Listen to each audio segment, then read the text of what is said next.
coexistence. The lost key in personal empowerment. There are many systems in the world. There are health systems like yoga, acupuncture, and neurosurgery. There are fighting systems like jiu-jitsu and swordsmanship. There are knowledge systems such as architecture, race car driving, scuba diving, war, politics, sex, business, investing, agriculture, astrology, astronomy, and education.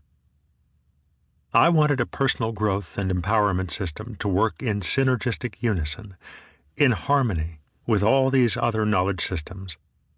I wanted to find the intrinsic truths that prevail in all things in existence and all knowledge systems of the world. On top of that, I wanted a personal empowerment knowledge system that made philosophical sense and also harmonized with the often elusive spiritual domain.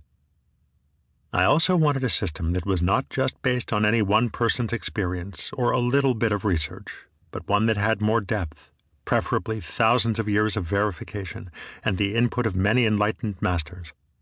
This way, I could ultimately trust the system and use it with confidence.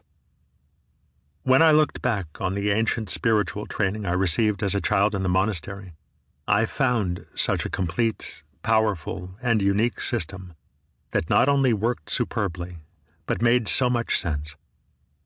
After becoming aware of this system as a tool for both self-help and spiritual growth, I spent another 8 years researching, practicing, and refining this knowledge to present it to you today.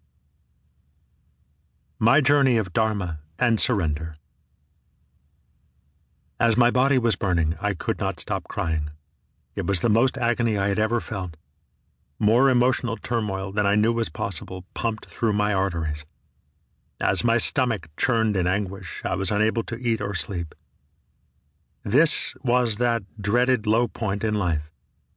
My project and financial support were stolen from me. My guru, who is my life and soul, the most important person to me, had just departed from this world. The only girl I had ever had a relationship with and that I loved fully had moved on. Due to my conscious choice to defy social expectations, rumors were rampant, and I felt shunned, rejected, and unloved by the spiritual community I had lived in for my entire life. I had nothing. Everything I had created was lost. I lay there alone, wailing and screaming in pain, with my heart grated into shreds, melting in a box, hungry, with no fan in the center of summer, in the hottest inhabitable place on planet Earth. At this low point, I had to decide, what was I going to do? Who was I going to be to get out of that pitiful mess? I had studied the law of attraction, but it seemed to only attract pain.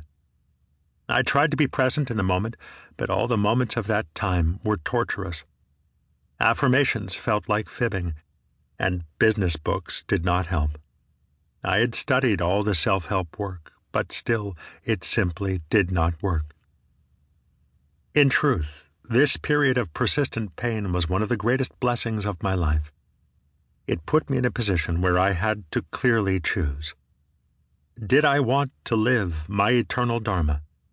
Did I want to take the risk to surrendering spiritually and apply all of the 5,000-year-old spiritual wisdom that I had been trained in for my entire life? Or did I want to give it all up and move forward without giving credence to the spiritual domain? I chose Dharma. I chose to surrender fully, with no hope or expectation, just to surrender in love. And magic began to unfold.